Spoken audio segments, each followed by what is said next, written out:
نحمده ونصلي ونسلم على رسوله الكريم اما بعد فاعوذ بالله من الشيطان الرجيم بسم الله الرحمن الرحيم فول وجهك شطر المسجد الحرام صدق الله العظيم وصدق رسوله النبي الكريم الأمين الصلاة والسلام عليك يا سيدي يا رسول الله وعلى آلك وأصحابك يا سيدي يا حبيب الله یوں تو قرآن مجید فرقان حمید علوم الاولین و آخرین کا منبع و مصدر ہے، اور قرآن مجید میں ارشاد ہے وَلَا رَطْبٍ وَلَا يَابِسٍ إِلَّا فِي كِتَابٍ مُبِينٍ، کوئی خشک و تر چیز ایسی نہیں جس کا ذکر کتاب مبین میں نہ ہو۔ اسی لیے محدثین اور بزرگان دین نے فرمایا کل العلوم فی القرآن لیکن تقاصر عنہ افہام الرجال، تمام علوم قرآن کے اندر ہیں لیکن فہم اس تک پہنچنے سے قاصر ہیں، مگر جنہوں نے قرآن مجید پر مہارت حاصل کر لی، سید المفسرین سیدنا عبداللہ بن عباس رضی اللہ تعالی عنہما وہ فرماتے ہیں لو دعا لی کار بعیر لوجدتہ فی کتاب اللہ، اگر وہ رسی جس کے ساتھ اونٹ کا گھٹنا باندھا جاتا ہے اگر وہ بھی گم ہو جائے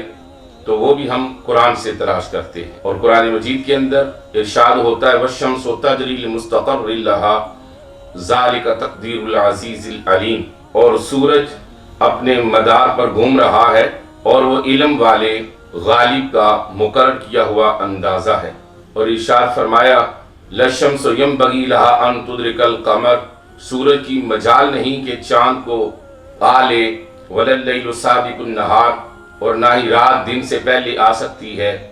کل فی فلک یسبحون، ہر کوئی اپنے مدار میں گردش کر رہا ہے۔ فرمایا فولی وجہ کا شطر المسجد الحرام، تم اپنے چہروں کو مسجد حرام کی طرف کرو۔ تو نماز کی شرائط میں سے اہم ایک شرط استقبال قبلہ ہے، تو اس اعتبار سے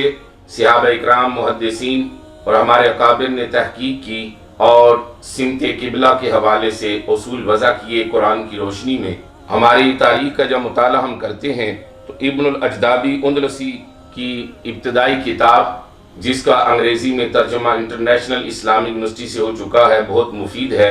اور ماضی قریب کے امام علوم کا مستر امامی احمد رضا بریلوی رحمۃ اللہ تعالی علیہ نے کشف اللہ عن سمت قبلہ کے عنوان سے 1304 ہجری میں ایک عظیم الشان کتاب لکھی۔ اسی طرح ہدایت المتعال فی حد الاستقبال 1324 ہجری میں ایک عظیم الشان بڑا مدلل اور بڑا جامع آپ نے رسالہ ترتیب دیا جو فتاوی رضویہ کی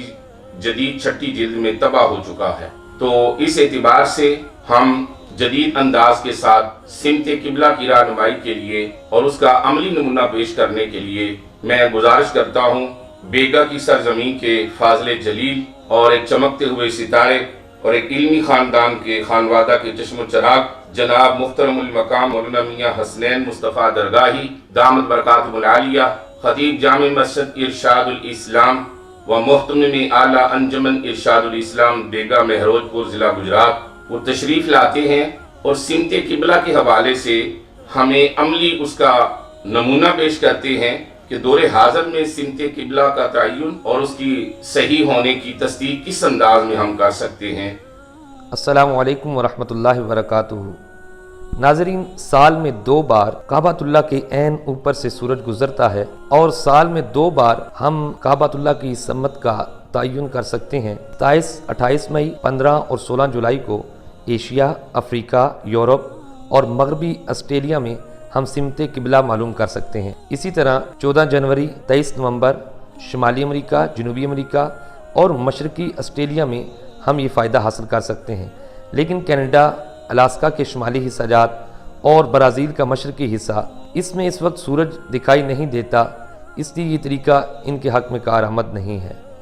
دوستو، گھر میں میسر کسی بھی لوہے کے راڈ کی مدد سے ہم اس عمل کو آسانی سے سر انجام دے سکتے ہیں۔ جیسا کہ آپ دیکھ سکتے ہیں، ایک سریے کو پتھر کی مدد سے زمین میں گاڑ دیا گیا، پھر اس بات کی یقین دہانی کی گئی کہ یہ آبجیکٹ بالکل کسی جانب بھی جھکا ہوا نہیں بلکہ عموداً ورٹیکلی قائم ہے۔ پھر آپ دیکھ سکتے ہیں کہ آبجیکٹ کا سایہ سورج کی مخالف سمت میں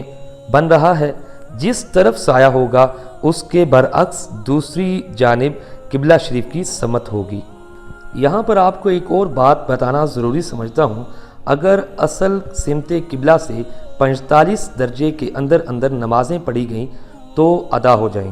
ناظرین، 27 اور 28 مئی، 15 اور 16 جولائی کو پاکستانی وقت کے مطابق دن 2:18 پر یہ عمل کیا جا سکتا ہے۔ اگر یہ عمل 2-4 منٹ قبل یا بعد بھی کیا جائے تو کوئی حرج نہیں۔ اور یہاں ہم نے ڈیجیٹل کمپاس کو اس اصول کے مطابق چیک کیا اور بالکل درست پایا۔ مختلف ممالک کے اعتبار سے اوقات اس فہرست کے مطابق دیکھ لیں۔